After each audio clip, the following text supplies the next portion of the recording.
Hey, before we get to today's great episode, wanted to let you know of a new exciting thing going on for the Lounge. For the first time since we started this podcast, the Lounge has entered into a partnership with a company that is aligned in how we think. Completely stop gambling. So Betttr is giving away 200 free subscriptions for life to the first 200 users from this podcast. Download Betttr, find the link in the show notes, or searching Betttr in your app store. So it's Betttr, BETTR, quit gambling. Search for that on the App Store or click into the link in the podcast show notes. So I'll see you on Betttr. And now to today's episode. Welcome into the Gambling Recovery Lounge. My name is Eric, and I'm a compulsive gambler in recovery. My last bet was June 15th of 2021. Good to have everybody back in the lounge. This is experience number 11. And I am very excited about tonight's interview because we have on the show somebody who's meant a lot to me since I've come into the recovery rooms over 3 years ago, has been there since my day one, and has brought a tremendous amount of recovery to the program and myself and to a whole lot of people in the recovery room. So with that, I bring in my friend and brother in recovery, Guy. Guy, welcome to the show. How are you? Good, thank you. I'm Guy. I'm a compulsive gambler, and I haven't placed a bet since June 14th, 2009. Grateful to be here. Thank you.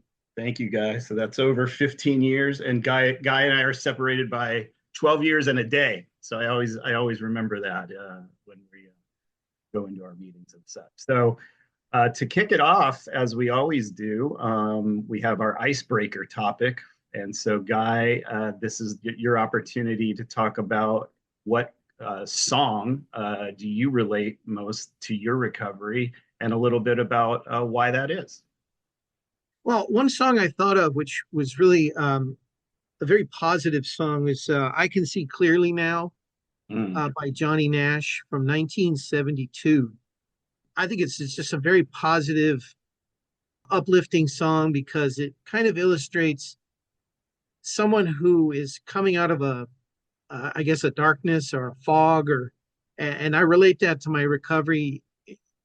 When I first came in, I was completely lost, had no clue what to do. And it did take me a long time to come back after my first meeting in my program, in our program, and to actually have that experience of realization that, abstinence from gambling and recovery from the compulsive gambling was possible. I thought of another song, an anti-recovery song, which was Loser from 1993 from Beck. That's a song that I can relate to a lot because of the way that I didn't recognize that I was not just unlucky, that I was definitely in the grips of an illness. And I often think about the phases of the disease of compulsive gambling. You've got the winning phase, you got the losing phase, then there's the desperation phase and the hopeless phase. I think that's how it goes. I'm not 100% certain about that, but I know that I experienced all of those. But this really positive song of recovery that I relate to is that, I think I can make it now. The pain is gone. I can see clearly now. The rain is gone. That whole thing is just, it's so akin to the aha moments that I've experienced in the program. Just because there was a period of my life when gambling was like breathing. I mean, it was so natural. It was such a natural response to everything. And today, it's so different, and I'm just so grateful for that. Yeah, that's a great song choice. So that will get added to our collage. I Can See Clearly Now. I relate very well to that. So And thank it's you for funny sharing. because when you mentioned the song thing, I thought of, we just had that karaoke event a few weeks ago, and I was thinking there was a song I sang about "Do You Really Want to Hurt Me" by Boy George, and I was like, I related that to we gamble to punish ourselves. Right. And it was funny because a few years ago I actually thought about a song to relate to each of the 20 questions in the combo book. And I was going to make kind of like a medley of those songs. So. I think that would be a great exercise. I'm sure we can come up with multiples for each question. So, well, Exactly. thanks for sharing that, Guy. That's good. That's awesome. All right, so let's jump into your story. As I like to start out each of these interviews, maybe just talk a little bit about your childhood upbringing, what that experience was like, home life wise, and then we'll get into where the intersect of gambling starts to appear in your life. All right, thank you. So I grew up in a home where there was no abuse, there was no neglect. I was well provided for. My mother was a very emotional person. My father was a very reserved and private person. And later, I learned about passive aggressiveness as a trait. Um, but his favorite thing to do was to bet on the horses. He would often bring the racing form home on Friday nights, and then be kind of like engaged in his handicapping. And then Saturdays was his day to go. And I mean, he worked very hard throughout the week. He provided for the family, but pretty much I was raised by my mother, and he was kind of like just a man who lived in the house. And I didn't really have that close bond or relationship of a father figure. Um, Again, it wasn't that there was any abuse or neglect. It was just kind of like he was busy, he was engaged in his hobby. And I don't think, every once in a while he would take me to the track, I guess, as kind of a bonding experience, or like daddy son day or something like that. But Mm. it really didn't bring us closer together. And I wasn't really interested in gambling per se, or so I thought. Mm. And I don't necessarily equate or relate the gambling experiences that I um, had or was exposed to as a child to any of my later experiences as a young adult or even into adulthood. So was Um, that the first, when you were going to the racetrack occasionally with your dad, was that the really the only exposure that you had to gambling where there was no like card games amongst friends or family, that kind of thing? It was just the well, track. yeah, that's a great question.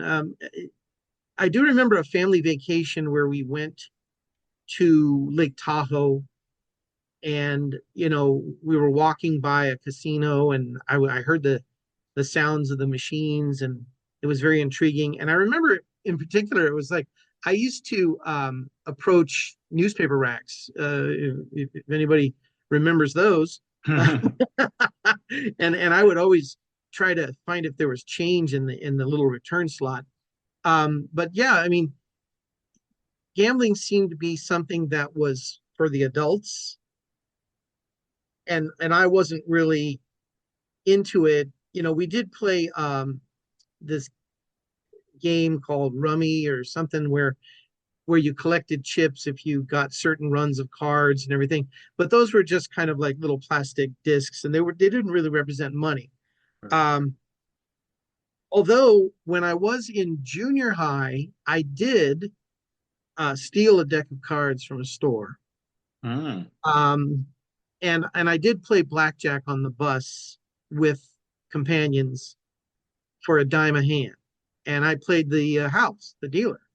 Now, I Okay. don't know if that was a warning sign, and I don't know if that was something that I just kind of said, this seems like fun, but there were definitely early experiences or tendencies that kind of like perhaps foreshadowed some of my later life. And we also sometimes at lunch we would have lunch in this one teacher's room he kept the room open for kids at lunch, and sometimes we'd get our desks together and we'd play blackjack. Um, Mm. and sometimes I'd even cheat. Like I'd look at the next card, and I definitely when I was a kid, I was very secretive. I was very private. I was raised as a single child. My mother had been married previously and had children, and but I didn't know them. I knew them as Mm, kind of my other siblings, but they weren't close in age, and they lived in different states. okay. And um, my father and mother were both a little older when they had me. Okay. And it was funny because one time I actually saw their marriage certificate, and I looked at the date, and I was kind of like going, I Mm, wonder if I was unplanned or unexpected. interesting. But Interesting. it wasn't necessarily that I felt like there was any animosity or anything like that in the home. Um, Now, as a single child, um, was your outreach then more friendships that you developed as you were growing up, and because you didn't have that sibling sort of experience that many have? yes, I did have some very good friends, and I had friends of different faiths, different religions, and I would go to. I went to a Protestant church. I went to a Catholic church. I went to a Jewish synagogue with friends, and I really wasn't raised with any kind of faith or any kind of doctrine.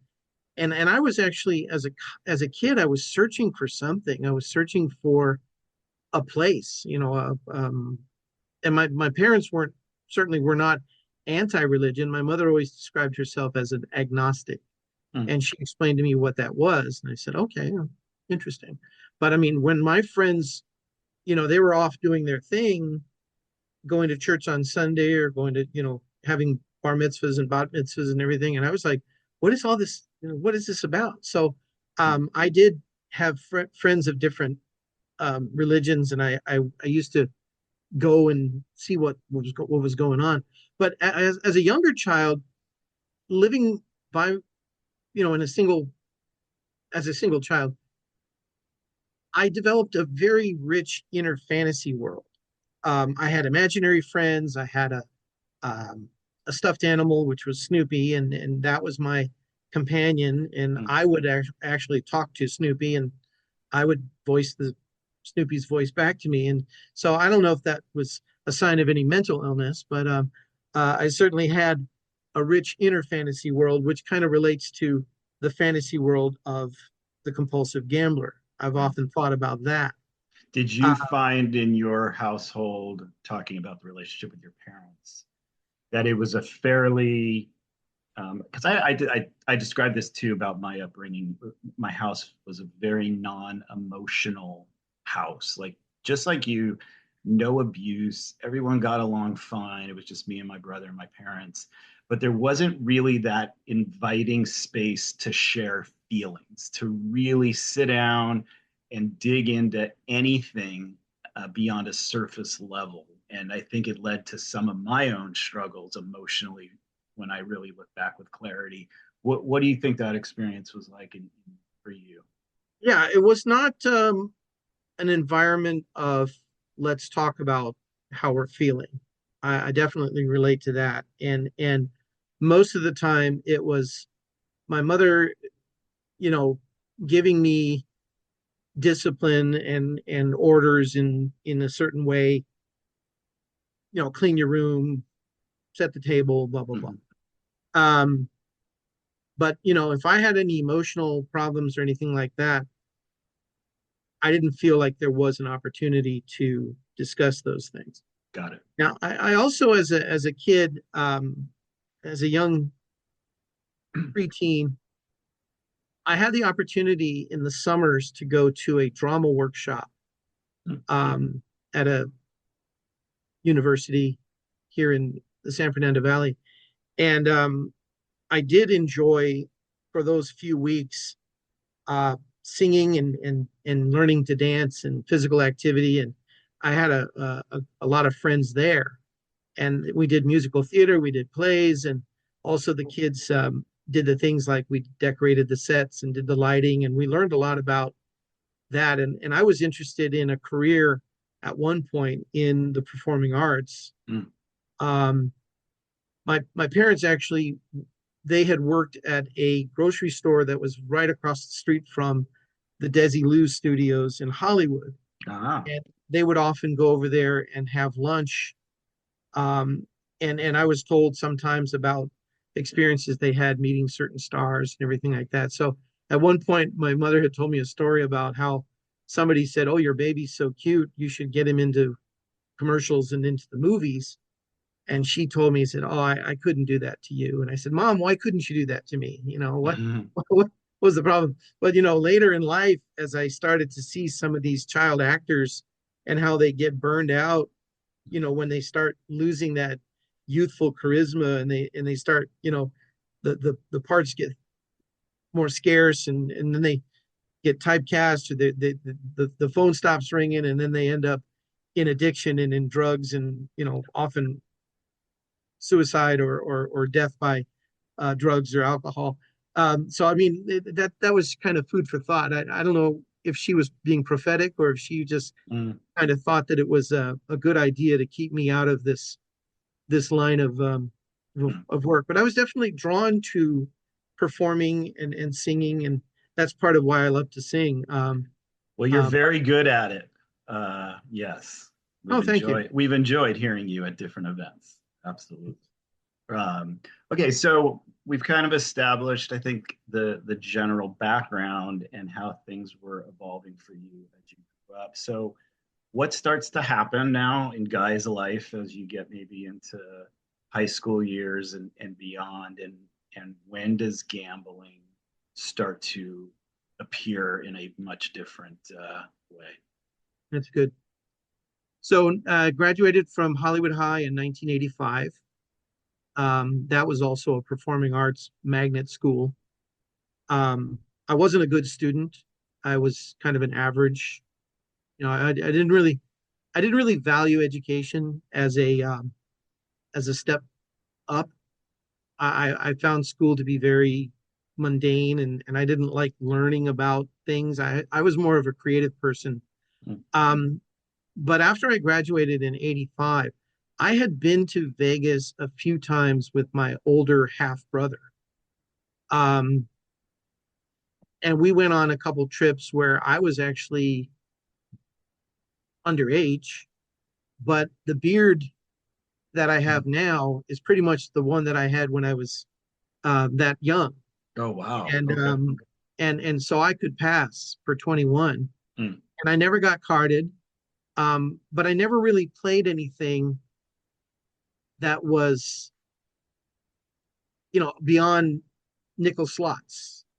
And I wasn't really drawn to the action until I started to be able to go by myself. Mm. Interesting. So when I found, going with friends, I went a couple times with some friends. There was a friend's birthday when they turned 21. We all went. And I enjoyed some of the social aspects of it. But when I really got hooked, it was like I wanted to go by myself. And after I turned 21, yeah. So 1988, I had a job, a good job. I worked at a grocery store, and I was a night stock person. I Mhm. started my shift around midnight, got off at 8:30 in the morning. But on the weekends, I would drive to Las Vegas by myself. And I started to be drawn to craps. Hmm. I wasn't a sports bettor. I wasn't. I was pretty much an action gambler, and I liked the excitement and the fast pace of that game. I learned how to play, and I started to get really into it. Hmm. I did learn how to play poker, but I wasn't ever really good at it. I felt like it was fun, it was exciting, but like everything, it, it soon turned sour. because of the side effects of what I was doing to myself.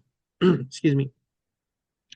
If I could take a step back in this story. So you were talking about you had gone a few times with friends, but you were just playing mildly and wasn't that interested. So the you made a conscious decision then at one point after you were 21, for the first time, you made a decision to go there by yourself, if I followed that story right. Do you remember at the time, like the contemplation you were going through? Because for somebody that wasn't really into it, to say, I'm gonna just go make this drive myself, did you already feel like you were drawn to it, but you only were going to be drawn to it if you were lonely doing it? Not necessarily lonely. I wanted independence. Mm, I had a good friend where we went to a gambling thing at the Los Angeles Convention Center. It was all these different casinos, and they had booths, and they had, raffles and other these other things. And I went to a one booth where I just happened to be standing there, and they said, "We need 10 people to be in this little competition," and it was blackjack. mm, And you were given a certain amount of chips, and the they were going to play a certain amount of hands, and the person with the most chips at the end was going to win a trip to Las Vegas. Well, I just went ahead and I bet the maximum each time, and I happened to win. And that experience, it was kind of weird because it kind of made me feel like there was some kind of mojo or some kind of zap on me. Like how did I do this? I did it instinctively, or I thought that it was natural. And I won this trip for two to like Las Vegas for a weekend. And I took my best friend, and we went ahead and went, but he was more of a casual gambler. He wanted to see the city. mm, mm. And so when I was engrossed in some of the gambling,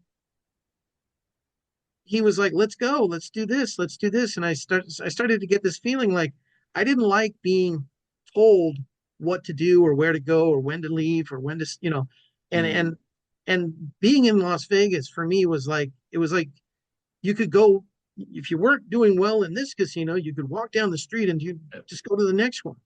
And so it was like my Disneyland. I was so Yeah. excited. And I would go from casino to casino. But having this kind of dead weight, or this anchor, this individual who's trying to encourage me to have fun, my fun was in the casino. So when I got this brilliant idea to go by myself, it was more like I was free. I felt free. And this was my opportunity to really have a good time. Now, the consequences of a lot of what I was doing in the beginning were kind of mild. You know, I was tired, driving that distance. And then, I got the brilliant idea to go ahead and fly from Burbank Airport. Hmm. So 30 minutes up and down. yeah, I mean, I would drop into Burbank, stand in line, get a round trip ticket, and fly in, take the shuttle. They would say, "Well, do you have any baggage?" No. I'm not staying overnight. What? I wasn't there to have the experience of staying in a hotel room, which was kind of another warning sign. Mm. But then often flying back either the next day or early Sunday morning, on the standby list because I'd lost all my money. And so there were definitely indications in the beginning that things were not going to turn out well. So Um, you were always doing like just staying up for 24 hours or something like that before you went back to the right. airport, or and no sleep. Um, yeah, starting to exhibit those not normal signs of behavior Oh in yeah. the casino. And then when I found the local casinos in Los Angeles, I was like, oh, well, I don't have to fly to Vegas, but they don't have the games that I wanted. Right. So in order to get the action that I needed, locally, you could drive 30 miles and just play cards. That's So right. that's kind of like I was using that to supplement my Vegas trips. That's exactly why I had to go to Vegas, because of the sports books, which did not exist here Mm, in hmm California. So I hmm relate very much to that for sure. Um, so all right, so now you're there more often than you probably want to be, and you're hooked on craps. Pretty much, that's what's happening. Craps and video poker were Video were my poker. two Okay. primary vices. Now, I often tell the story when one of the questions in our 20 questions is, did you ever gamble longer than you had planned? So a few times when I was going and I had my own transportation, Sunday morning, be like 8 a.m. And I'm like, well, if I left now, I would be able to get home and get a few hours of sleep before I would have to go into work. Then it's 10 a.m. Hmm. and I'm recalculating and I'm saying, well, if I left now, I would be able to get like maybe 3 or 4 hours of sleep. Now, when that turns into like noon, 2 p.m., 4 p.m., 6 p.m., and I'm contemplating, am I going to be able to even make it home? Mhm. So I started lying. I started calling in sick. Called in sick several times. Then I was like, well, they're going to think that, why am I always sick? So I started lying about car trouble. Was this still the grocery store job you described before, or Yes, something different? yes, it Okay, was. so you're It still was. at the same place. Okay. So, meanwhile, in my home life, my mother had kicked my father out of the house. Mm. She Because told of him, gambling? no, no, no, just the relationship deteriorated to the point that she said, I can't live with you. Yeah. They never divorced, but he was relegated to a small apartment in Sherman Oaks. And we tried to stay in the house and keep it going with the mortgage and everything. And I was working, I was making decent money. But as the gambling accelerated, my money was draining away. My savings were going because I did have a savings account with my credit union and I had a car through the credit union, which my payments were being made. Um, so this kind of acceleration of the gambling and deterioration of the home life kind of culminated with the fact that we had to move out of the house at some point because we couldn't afford the mortgage anymore. Um, And you're what, mid 20s at this point? I About? was 20, 23, 24, Okay. Okay. and so the house is being sold, and my father got some of the money from the house. My mother got some of the money from the house. My half brother, who was living with us at the time, he got some of the money, and I got nothing. Mm. Um, I was resentful about that. But then again, later it turned out to be a blessing Right.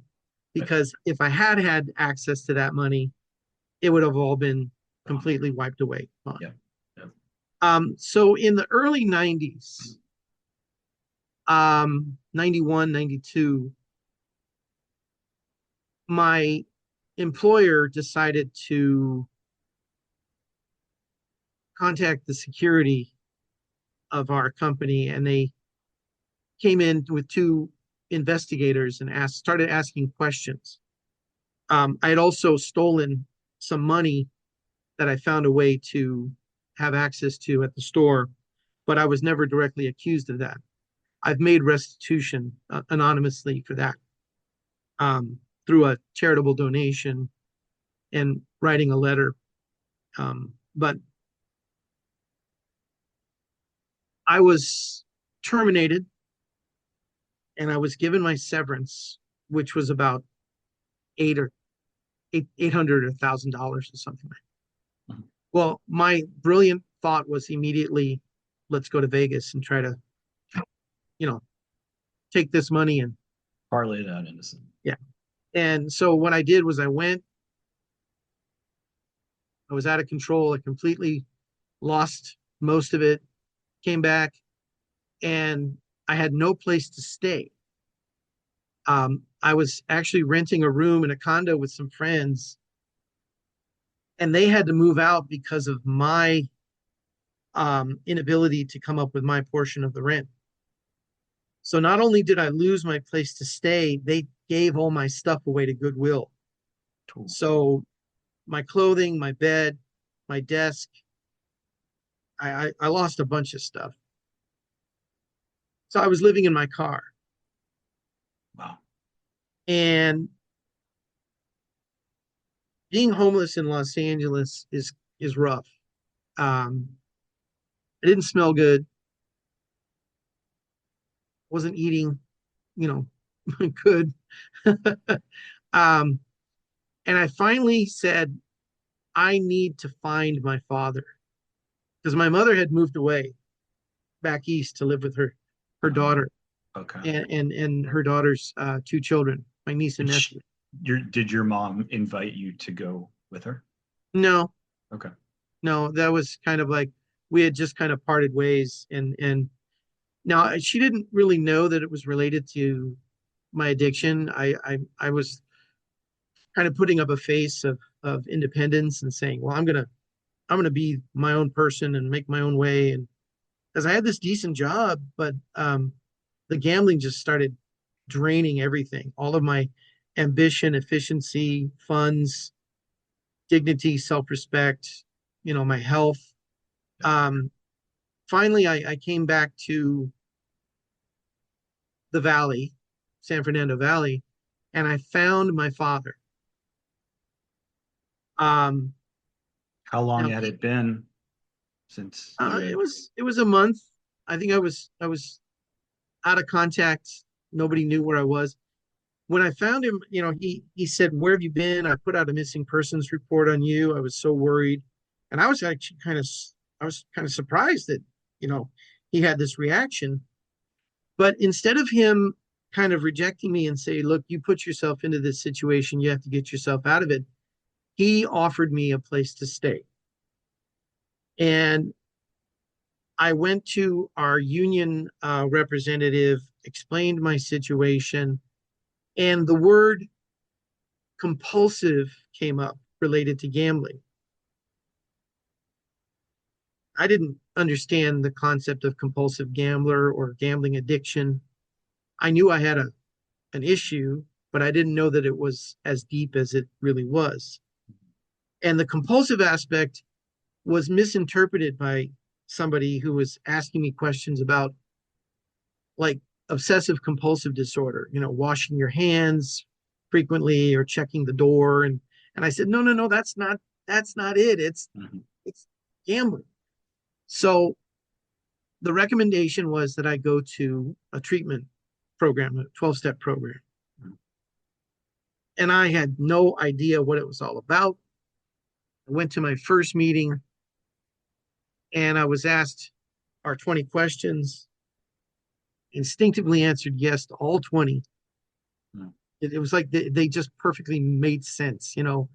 And by the time I got to question 20 about self destruction and suicide, I was crying my eyes out.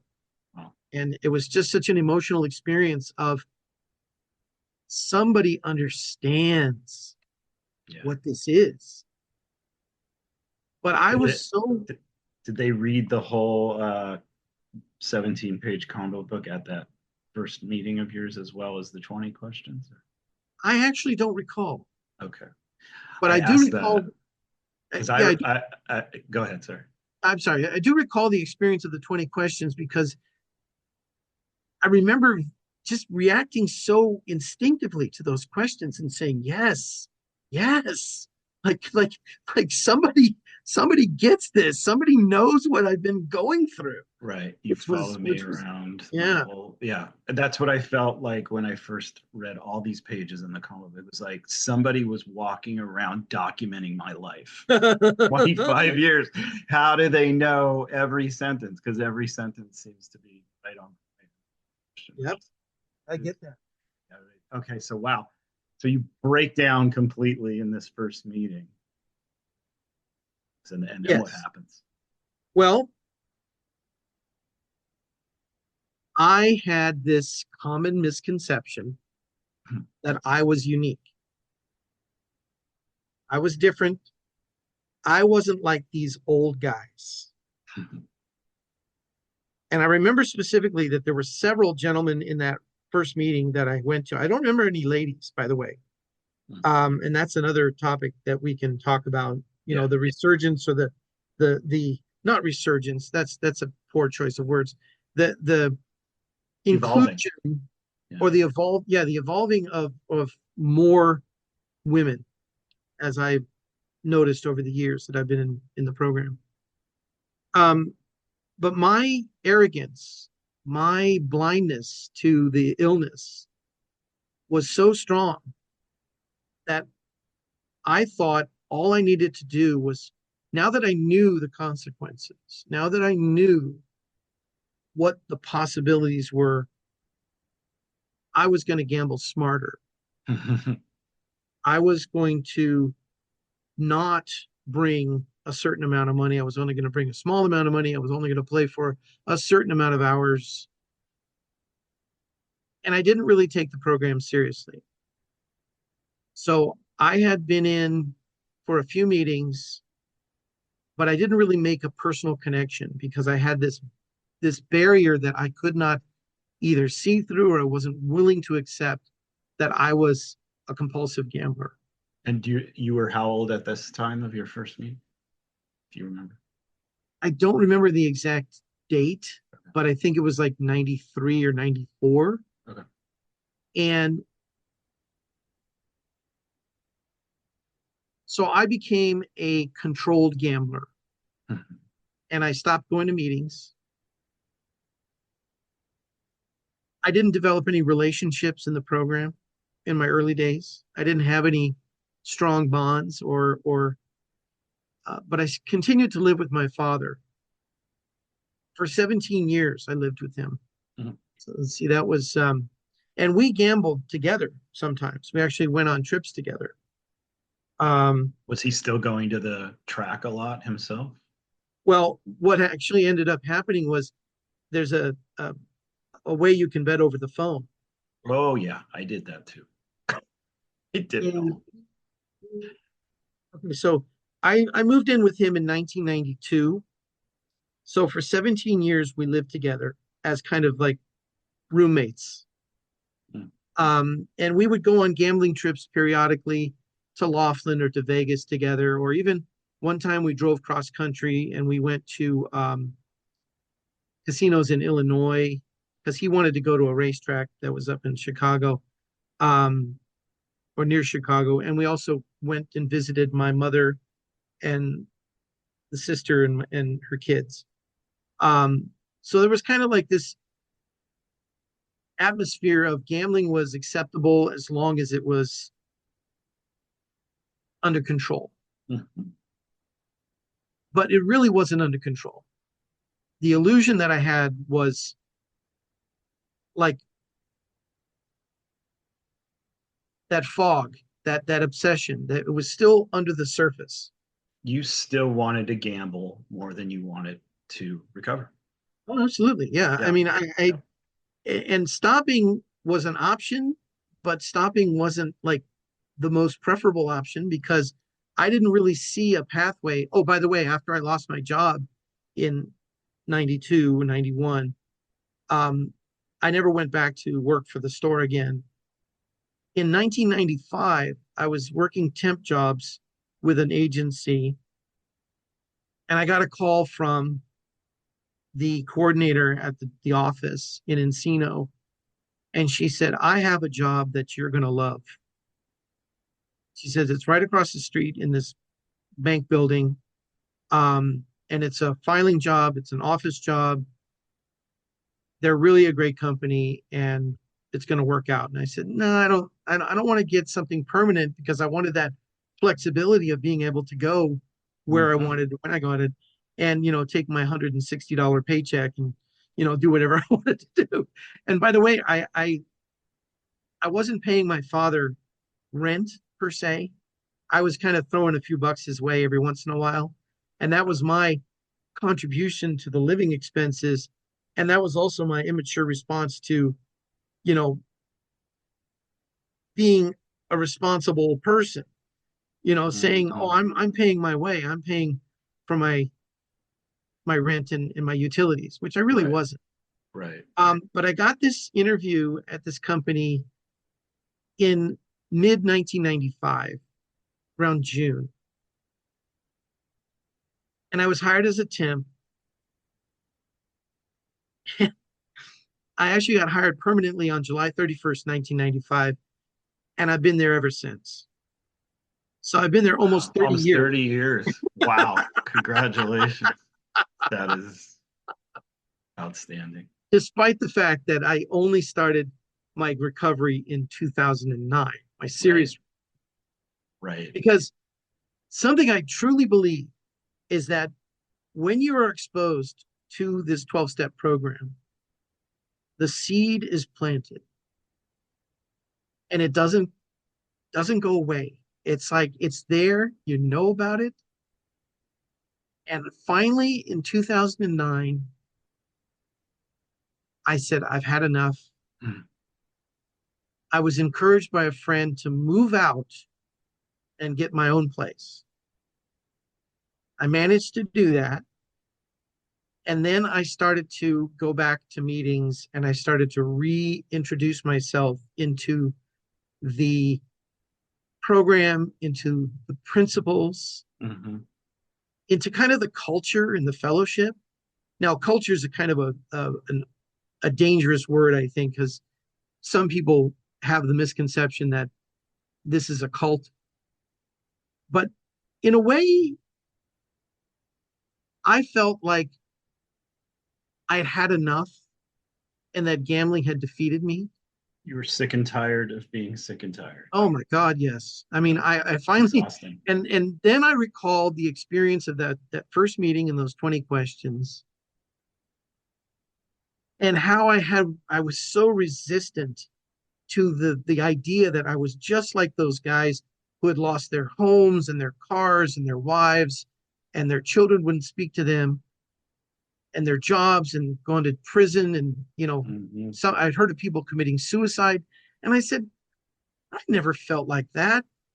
But after really immersing myself and becoming this open-minded person, I finally was able to listen and say, "Oh my God, if I had had those things way back when, I would have lost everything because nothing was more important than gambling Right. in those early days of my life or that my adult life." So before you came back into the program, June 14th of 2009, was there a pivotal, like final rock bottom gambling episode, or it was just this was just deteriorating, you're spiraling the drain, and it was just one day it was like it was that June 14th where you're like, okay, That is a good I'm going question. back in. That's a good question because there was an actual event. Okay. There was an incident. I was playing poker and I didn't like the social aspect of playing poker. It was local in one of the local clubs. Okay. And these guys, they love to talk and talk and talk. And I was in the midst of a hand and I screamed at this guy sitting next to me, chatting with his buddy. He wasn't in the hand. I screamed at him Hmm. at the top of my lungs. And I can project pretty well. And I said, shut up. And his eyes got about the size of ping pong balls. And, he was scared. And I'm like, I'm not an intimidating person, or so I thought. And I ended up losing the hand. I was in a pot. I lost the pot, which was kind of like icing on the cake. Um, and he yelled at the floor man to come over and deal with me. Mhm. And of course, they had some zero tolerance policy, so I was going to be 86 out of there. But I picked up my chips and I just quietly got up and walked towards the cage. And I said, that was really frightening. I'd never been frightened our literature says we went through terrifying experiences. I don't think I'd had a terrifying experience, despite being homeless, despite having discomfort and some of the inconveniences that I faced. I never felt afraid. But this was something that um, really got my attention. Mm. And I told that story to a person one time in the program. And he said, "Yeah, I used to get mad when I gambled too." And I said, "No, you don't realize I wasn't mad." I said, "If there'd been a beer bottle or something next to me, I probably would have cracked this guy over the head. I could have hurt him. I could have hurt, I could have done something." And so I was afraid of what I might be capable of doing. I remember one time listening to a member who said, "When I was gambling, my life was in danger, and so was yours." Because he was contemplating theft, assault, robbery. And I kind of contemplated that myself, is that what was I capable of? I mean, I hated myself internally for many, many years. Um, and I wanted to die for a long time, but I'm too cowardice. I'm not going to actively commit suicide or jump off something or cut my wrists or anything like that, or take a bunch of pills because I'm afraid of pain. Um, I remember there's one of the members who says, "I'm a devout coward," which was I thought that was very appropriate. But so It's finding my almost like you had in that moment at that table like an emotional break, and yes, yes, it took an outburst and you to be in fear of what you were potentially going to be capable of if you kept up this behavior. yes, it was very significant. That event was very significant because And that was the last time you gambled when you walked away from that table. honestly, I don't recall, but it was a catalyst Got it. that made me contemplate and really get to the point where I said, I can't keep doing this. I can't, because despite all my self-deception and lying and saying that I was a decent gambler, I was a smart gambler, I was a lucky gambler, um, all of that was just lying to myself. And I finally got to a point where I said, okay, maybe they had some, maybe they knew something back in those rooms. Maybe there's something that I can learn from. And I started going to a different meeting. I went to my home meeting, which was in a different location from where it is now. Um, but I started meeting a core group of people and going to this meeting on a weekly basis and then supplementing with other meetings. Zoom was not even in our radar yet, way back. The pandemic really pulled a number on Yeah, 12-step programs. But um, going back and finally connecting on an emotional level, on a personal level, I started to really hear what other people were sharing. And this is an experience that I had where I heard a few people share elements of my story. And I said, wow, you know, we're not the same age, we're not the same gender, we're not the same religion, we're not the same social economic level, whatever it is. But when I heard somebody share, many people share components of my story, that broke down all of those barriers and all of those misconceptions that I had. And I said, oh, okay. So it doesn't really matter that I played this game or I lost this amount or that I couldn't relate to somebody who bet on sports. Not relate to, but I mean, I just didn't get the same identification. Sure. But after kind of going in a deeper aspect, a deeper level, and understanding that this is an emotional problem, it's not the gambling problem, it's the emotional problem, it's the living problem. And so I addressed a lot of my living problems as well. Um, got a So sponsor. let's break there. And when we come back, we're going to talk a lot about the recovery journey now for the last Awesome. 15 years of Guy's life. So we'll be back in the gambling recovery.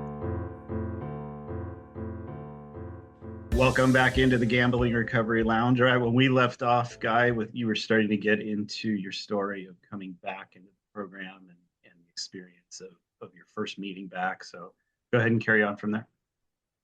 Thank you. In 2011, I was encouraged to participate. Well, I had been of service at various meetings in, service capacity as secretary, treasurer, uh, after a year or so. But in 2011, I was encouraged to participate on a committee for an international conference, a planning committee, and I went to meetings for months with this group, and we actually 2011 we had the international conference in Los Angeles, and it was great. I really enjoyed myself. Kind of started to get involved in more of the social aspect of enjoying fellowship, enjoying workshops, enjoying um, just learning about how to deal with life and other things. And um, so I was also involved in our intergroup, um, and started to take on certain responsibilities such as workshops coordinator. And I've served in every position of responsibility in that body, except for the new one that was just created. I don't know if I'll be capable of doing that one, but we'll see. We shall see. The young techie guys need to step up the game. Yes. Yeah. But I have a question for you. So, I think we often see a very low rate of retention after somebody starts and we don't see them again, or we see them intermittently. And I always say, I don't know what your thoughts on this, but that you get here when you're supposed to get here, and you stay when you're supposed to stay. And if you don't stay, you weren't ready. Do you remember when you came back in 2009, the point in which it went from being, I need to be here, to I really want to be here, and this is really becoming a wonderful part of my life? Do you kind of remember that evolution for yourself? I do, but I don't remember specific dates or years. But that is a good point. I've always, not always, but I've gotten to a point in my life where I said, needing the program is abstinence, wanting the program is recovery. Mm. And when I actually started to become friends and brothers and sisters, I had brothers and sisters in this program. That's when it became more than just going to meetings. We went to picnics, we went to bowling, went on hikes. There was a period of time when some guys went on retreats, and we would rent a house for a weekend, and there'd be like 8 or 9 of us in a house sharing responsibilities, making meals. They like to play basketball. I wasn't a good basketball player, but I was encouraged to play. But there was a lot more than just just going to meetings or doing the technical part of the program. So I developed the ability to have relationships, establish bonds, very strong bonds. Now you're talking about individuals that sometimes we see them and they don't stick or they don't stay. That is part of why, when I see a newcomer, I'm like, please, please keep coming to meetings. I was under the impression when I first came into the program that it was like, just tell me how many meetings I have to go to before I'm fixed, before I'm cured, before I can gamble normally. Um, and it doesn't work like that. I don't think it'll ever work like that. You can't, there's no timeline. I've seen individuals in this program who have come to meetings for 20 years and they've only got like a year or so. But then there are other individuals who've been coming for a lot longer and now they have 10 years. There's a lot of miracles in this program. And one of the things that my sponsor says is don't leave before the miracle happens, which is a commonly heard thing, but don't leave before the laughter happens. The laughter, I resented in some of my earlier meetings hearing people laughing. I didn't understand why they were laughing. I'm like, this is serious. This is life and death. And you get to a point, I got to a point where I just kind of said, all of that stuff that I thought was so important, my luck or my skill or it's laughable Yeah. because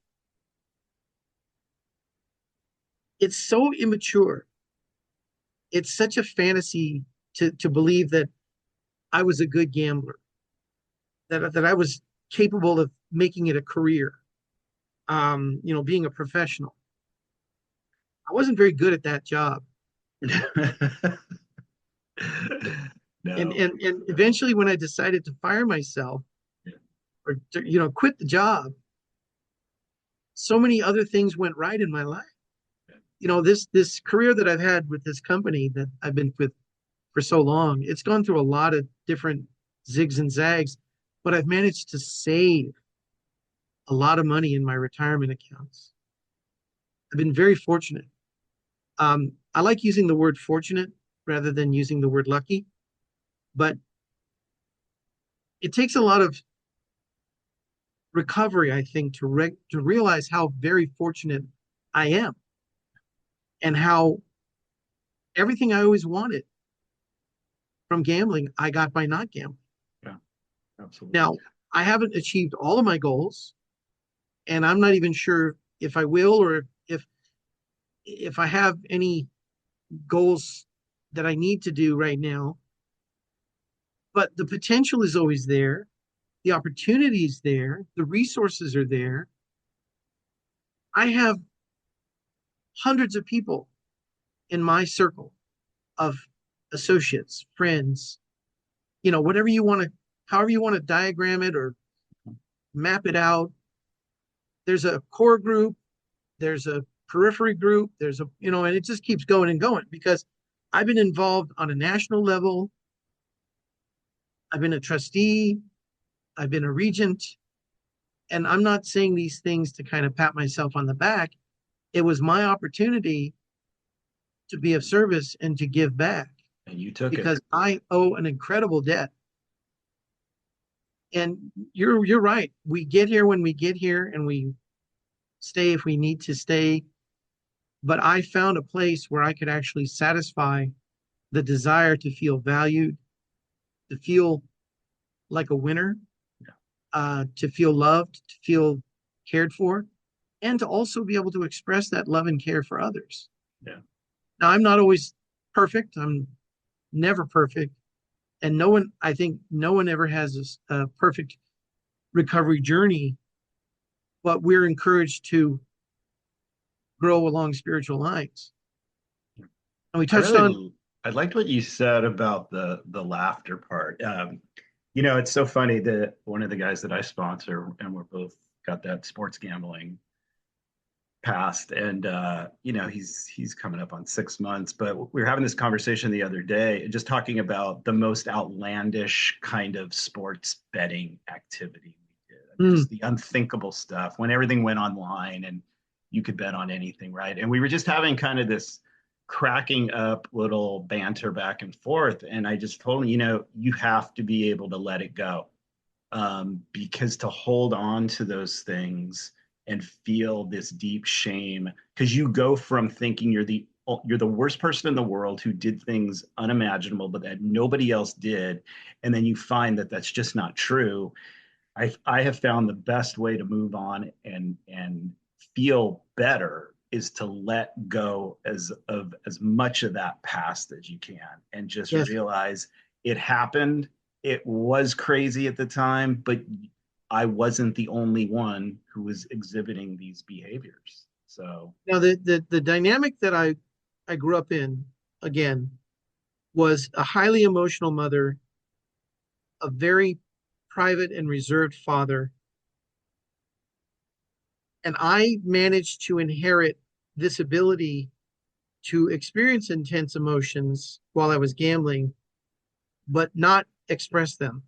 mhm. And I stuffed them down until I had explosive episodes like the one I described with the poker game. So the ability to release that anxiety and that tension and those emotions. I've cried at meetings a lot. Yeah. And I always tell people if they cry, please do not apologize to anyone. You do not have to apologize for crying. Absolutely. And you don't have to apologize for making people feel bad because these meetings, our meetings are safe spaces. And the relief that I have felt being able to cry and not feel embarrassed about it. It's like, I mean, I still have probably pockets of undiscovered things that, will work their way to the surface. Um, that's part of why going to meetings for me and hearing other people's stories is so important because they trigger sometimes memories. And I said, oh my God, I did that. Yeah. I felt that. I said that. I remember that time. And it also helps me relate. Yeah. And that is one of the other things that is so beneficial about having those painful experiences from the past because it's like we don't have to relive the pain, but we can say, I know how that felt. And when somebody comes into a room and they're like I was, nobody, I can't relate to anybody in these rooms. I can say to them, look, I was like you. I felt like you. And I can't tell you that you need to be here, but it sure sounds like you do. And I can't tell you this that you need to stay, but I sure hope you do. Yeah. Those are the type of things that I'm able to give to either solicited or unsolicited, give to a newcomer and say, even if you don't come back, you probably will. It took me a long time to come back. It took a long, painful road to say, maybe there was something there that I could latch onto and hold on to and keep. And I don't regret those interim years from my first experiences in the program to when I finally took it seriously. I'm not lamenting the fact that, I missed out on recovery because that was my process. Yeah. It's all a process.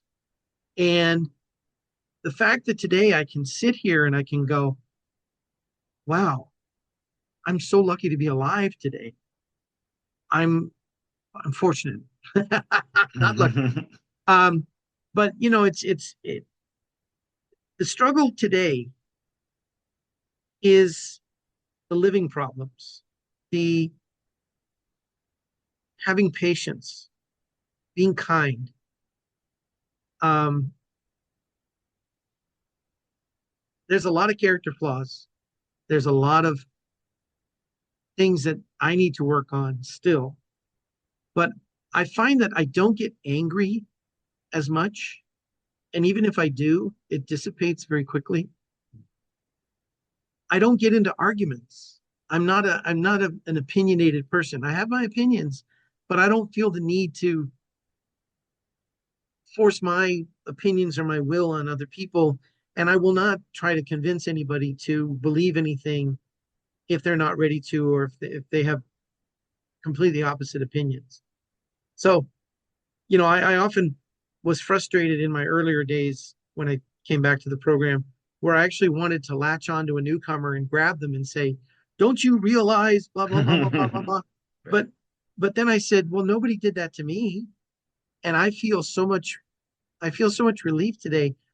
And I've heard some people express laments over, that newcomers come in and we don't see them after a month or so. And I'm like, well, we have these angels in our program that are the little ambassadors, and they reach out and they touch people, and they check in with people. And I've heard some people come back and go, if it hadn't been for this Mhm. person reaching out to me saying, "Hey, how you doing?" Not "Where are you? Why aren't you coming to meetings?" It was, "How are you? I was thinking about you. I care." Those things touch people. And those, no matter if they acknowledge them or not, I think subconsciously they go, wow, somebody actually does care. And, I've seen a lot of members in this program who clearly have a problem, but they're still in that fog. They're still in that delusional thing Yeah. like I was. And, I pray for them, but I'm not going to go out and try to evangelize or preach or grab people off the street. That's why, when our literature says we have no opinion on outside issues, we're not going to go and protest in front of the casino, or we're not going to try to do anything that will cause controversy. And I have to realize that I have to take that stance as well. I have to let people be who they are and do what they need to do. All I can say is that this program worked for me, and that I will continue to engage and reach out and be of service and be involved and do all the things that I need to. So, I mean, I'm very grateful to Um, everyone. you, as we always say, you are a shining example of what happens when you embrace all facets of the program, because it's certainly shown in the 3+ years I've been around, and many say for many more years than that. I have a question for you about one of the critical parts of the program, because I think it's one of these big things that some people totally embrace, and it seems to make a big difference. Like I think it has for you, it has for me, and that's actually working on our steps. And then there's a faction of people who don't do that for whatever the reasons are. But if you can just take a few minutes to talk about what that spiritual experience has been for you in working the steps, because I know for me, I feel like if I didn't really work the steps and have a sponsor to do that, I maybe would still not be gambling, but I don't think many of the life changes and character changes and just the way I go about living my life would really be any different if I wasn't working the steps. But I'd love to hear your thoughts on No, I agree. Having been involved with the workshops, I've been to a few hundred workshops, whether it's the steps or whether it's other topics such as self-esteem or affirmations, or dealing with other aspects of life. The steps, I think, are such a wonderful journey, and really breaking them down and understanding what they're about and learning the language. And I think that the steps are multidimensional. They interact, they refer back to one another. There's kind of like parallels, and then they're broken down into like the maintenance steps of 10, 11, and 12. There's, and then and certain things that are said about I can't, he can, I'll let him. Steps 1, 2, and 3. Um, so I've had a great experience in incorporating the principles of the steps into my life and learning about myself after writing a lot about the steps. As far as individuals who don't have that experience or don't want to, um, once again, I'm letting people do what they need to do. If I have a sponsee, we're going to work the steps as best we can. And I'm going to give them as much information or as much of my experience, strength, and hope as I can to encourage them to have that awakening as well. Now, I've had some sponsees who have been very enthusiastic in the beginning. And once we get to a certain point, they kind of fade.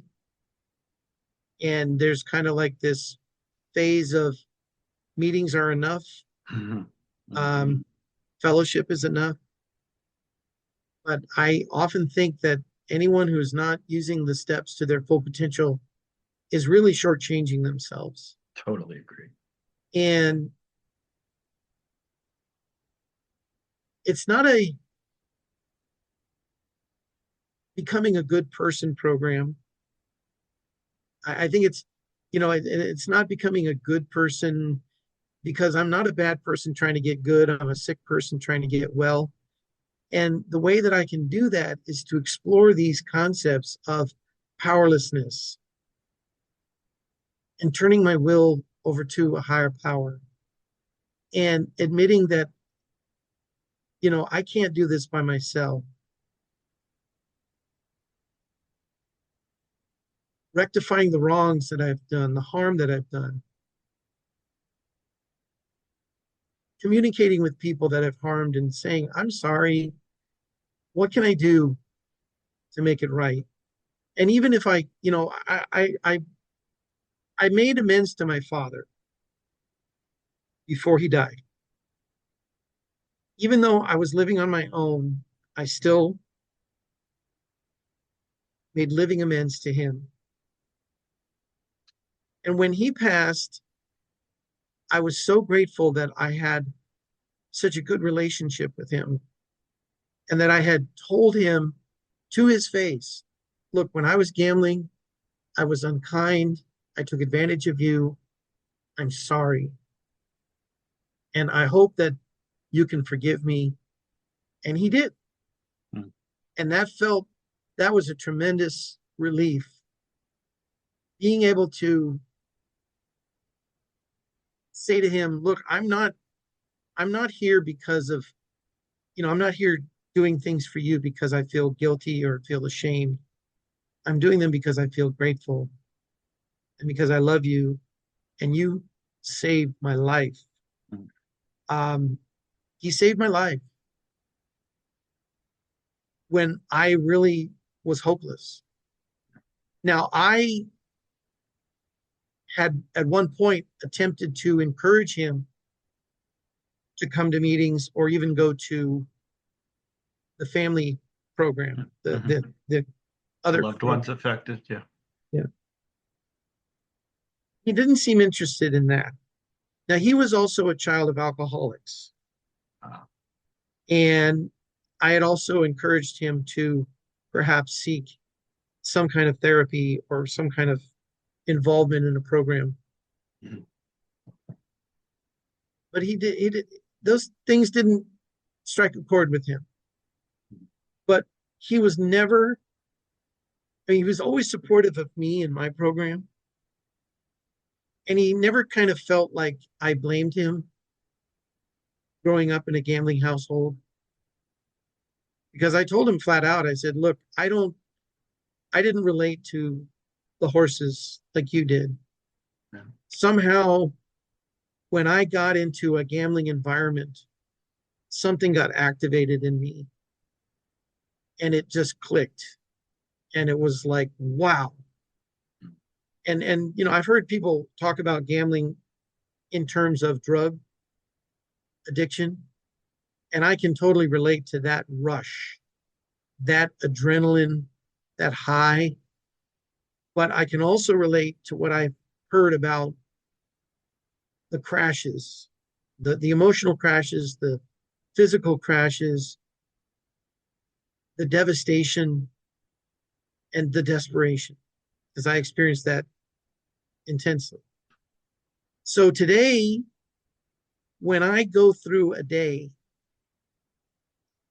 and I can wake up and not hate myself and not want to die, I can put in a decent day's work. I can go to a meeting. I can have fellowship. I can hear other compulsive gamblers share their stories. I can hug people. I can congratulate people. I can shake hands. I can laugh. We can talk about stuff without killing each other. We can talk about controversial things or anything that may, be something of a sore subject. But Civilized disagreements. yeah, but in the end, we all have this common bond, I believe, because we've experienced that devastation and now we're in this recovery. So the steps are a miracle. And I don't subscribe necessarily to the dogma that, well, I mean, I know that credits don't transfer and you can't use another program to address your gambling problem.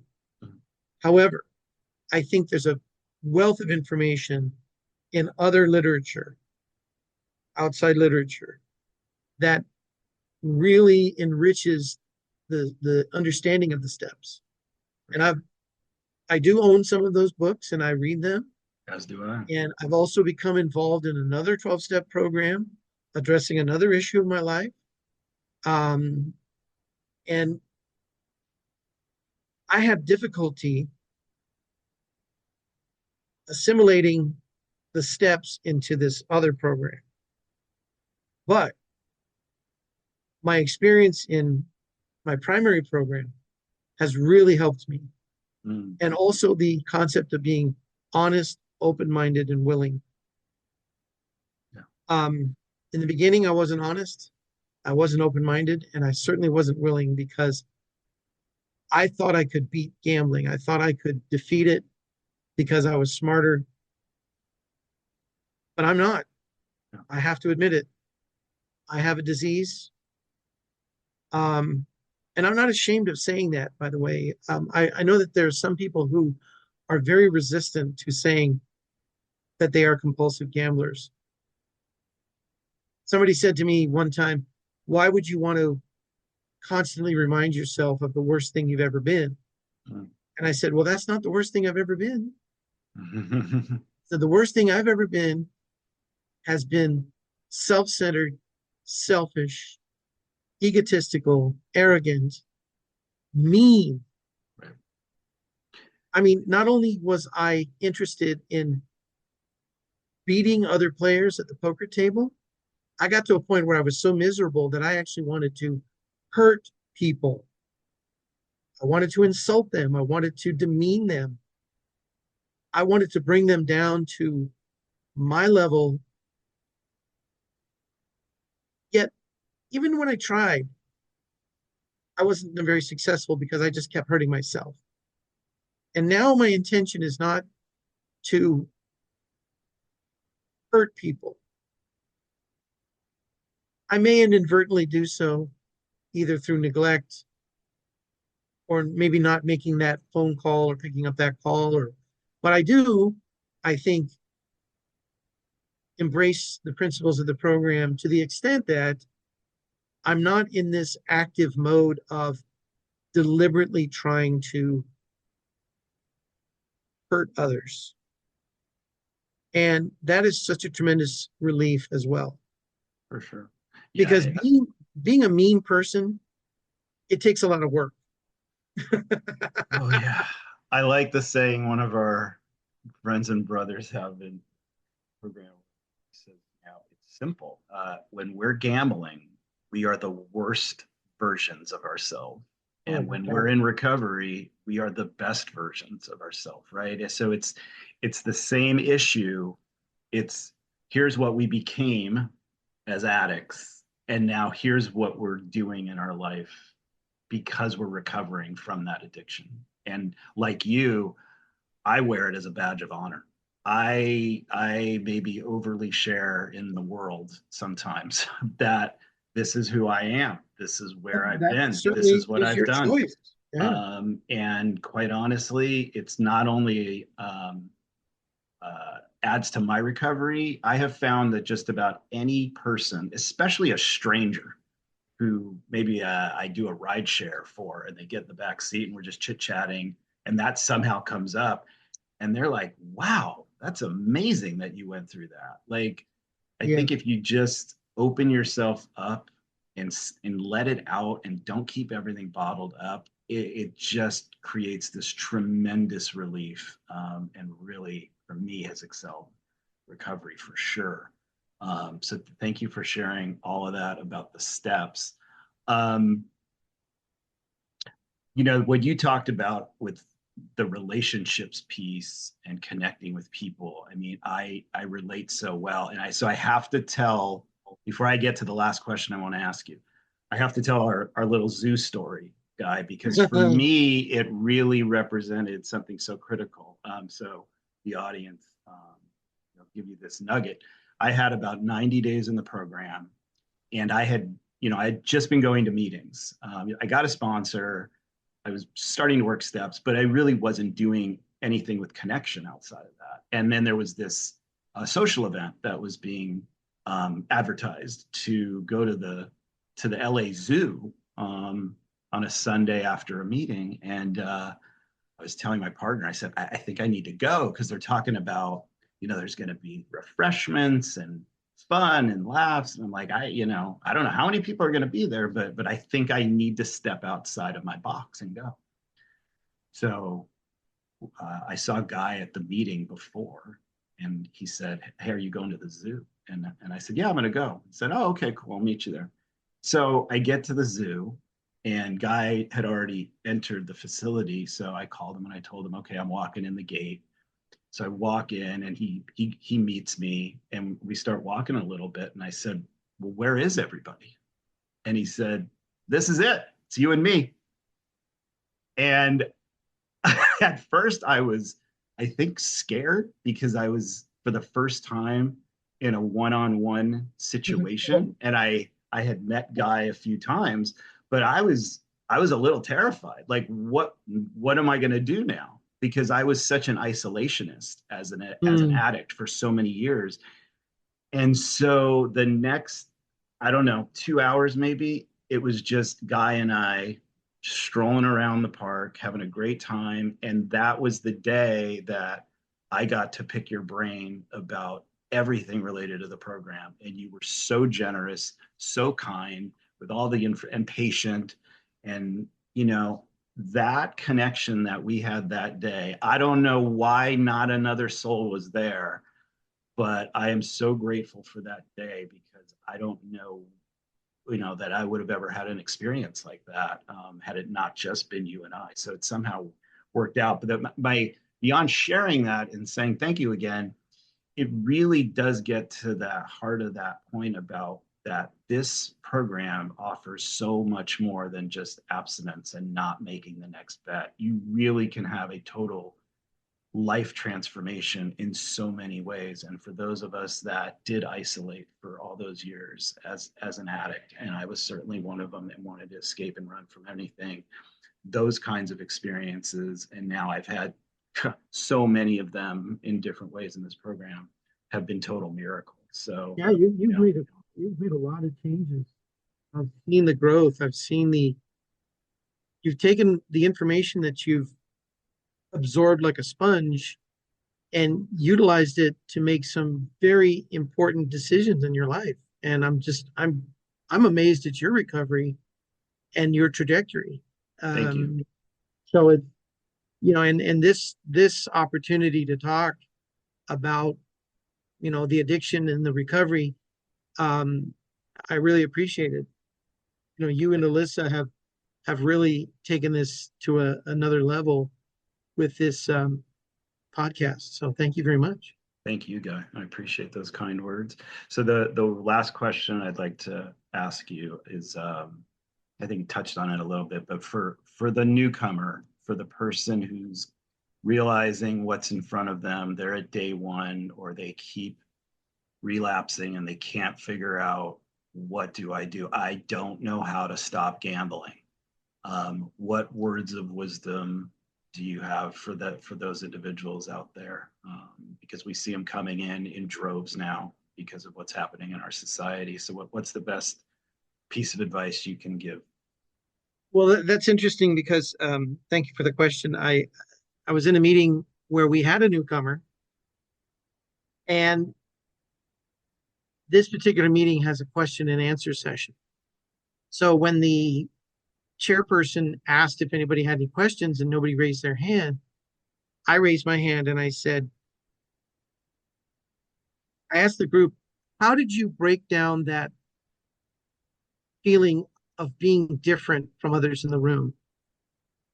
And how did you realize at some point that you weren't different? Or, I don't know if that's the exact phrasing that I did, but the reason I did that was because I looked at this individual and I saw, or what I felt I saw was that he had this kind of like barrier that he was, either he had his arms crossed in front of his chest, or he was sitting very stiffly, or he was looking around nervously. And I asked the question because I wanted to hear all of the people share about how they had that similar experience and how they dealt with it. And it's just look for the similarities. Don't focus on the differences, because the differences are what is going to separate you and keep you separated from other people. There is so much to relate to, even if it's stock market, crypto, sports, online slots, casino gambling, escape gambling, action gambling. It goes so much deeper than the actual activity. It's the emotional connection. And so I just pray and I hope people keep coming back, because that's the thing that there's no timeline, there's no magic formula. No one's going to zap you on the head with a magic wand and go, you're cured, which is what I thought was going to happen at some point. I thought all I have to do is just, look for the smartest person, look for the one that has 25 years or whatever, and he's going to give me the magic pill, like Morpheus, and you take the red pill, take the blue pill. But no, I said to myself at some point, I just have to be in this environment. When you immerse yourself in the language, in the fellowship, and don't feel like an outsider. Or if you feel like an outsider, don't be pushy, but ask if you can come along. Ask if you can join or be of service. Join a committee. Get involved and be of service. There you go. That's one of the primary things highlighted in our book. Yeah. That's one of the primary things. And get involved means when people reach out, you connect to them. When you are feeling isolated, connect. And there's no big secret. I've often said the biggest secret to this program is that there is no secret. It's very simple. And it's a very simple program for complicated people, because I tended to overcomplicate everything. And I thought that there was a formula that I needed to follow. Now, there is a formula, but it's not as strict as I thought it was going to be. It's not as dogmatic. For some people it is. For some people, it is so important that they follow the rules. But we have these tools that we're given, and we learn how to use these tools. We don't use the wrong tool for the wrong purpose, but we learn how to use these tools. And if we have any problems, we're encouraged to ask our trusted servants and sponsors. So that's part of why when someone like you yourself asks a lot of questions, I'm willing to answer as much as somebody is willing to talk. Yeah. Because some people think, like I did early on, I got this figured out. You know, this 17-page book, it's very simple. It's not simple. It's got a lot of nuance. It's got a lot of depth, got a lot of layers, and there's a lot of years of experience. There's 67 years of history in that little book. And when I read some of those things, it's not grammatically perfect. It's not, it's sometimes it's phrased awkwardly. Yeah. But I read it and I go, wow, I didn't think about that. I hear it differently every single time I read it. And the open-mindedness, just be open-minded. Don't reject. Somebody said, you take what you like and leave the rest. Yeah. And then I heard, you take what you like and you consider the rest. Mm. Don't reject elements of the program because you don't think that they'll benefit you, or they're not worth your effort, worth your time, worth your investment. We're in a phase of this society, this time in history, when there's a lot of concern about money. Well, money has always been a huge concern, but there's a lot of people that are involved in making money and wanting to be involved, and FOMO on Bitcoin and crypto and all these other things. And my sponsor says, invest in the steps. Yep. When you invest in the steps, maybe your perspective on some of these other things will change. I've changed dramatically as far as what I think is important in life. Certain things that I thought I needed. And then I was neglecting all the other things that I actually did have. Yeah. So that's kind of a long-winded piece of advice for a newcomer, but those are things that I've accumulated over the many, many years that I've been in this program. So I think you have to be immersed, and one has to kind of get out of that isolation, and don't say, I'm going to go this alone. I'm going to do it alone. Because I felt like I could, and I realized that I couldn't do it alone. So. Well said. Well, I appreciate you so much because you have been there from my day one, and just so many examples that you have set and continue to set, and I've emulated a lot of the way I've navigated through this program after you, to be honest. And I'm very grateful that our paths have crossed and continue to cross. And thank you so much again for coming on. Thank you. Doing this and sharing with the audience.